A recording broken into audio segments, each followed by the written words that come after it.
বেগম খালেদা জিয়ার আজকের জানাজা পৃথিবীর সবচাইতে বড় জানাজা হয়েছে। এই জানাজার নামাজে 1,40,00,000 থেকে 45 লক্ষ মানুষের উপস্থিতি ছিল। বেগম খালেদা জিয়ার জীবনটা কত সৌভাগ্যের। আজকে ওনার জানাজার নামাজের খাটিয়া মিজানুর রহমান আজহারীর কাঁধে পর্যন্ত উঠেছে।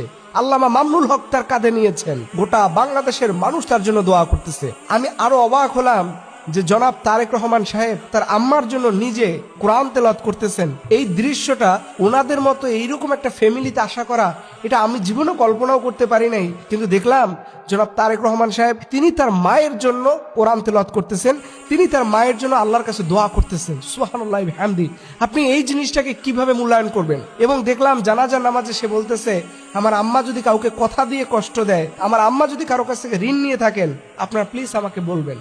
আমি তারেক রহমান এটা আপনাদের ঋণ পরিশোধ করার চেষ্টা করব। একটা মানুষের যে আসলে হৃদয়টা কত সুন্দর, কতটা ক্রিস্টাল একটা ফ্যামিলির তারা মানুষ। সুবহানাল্লাহি ওয়া বিহামদি।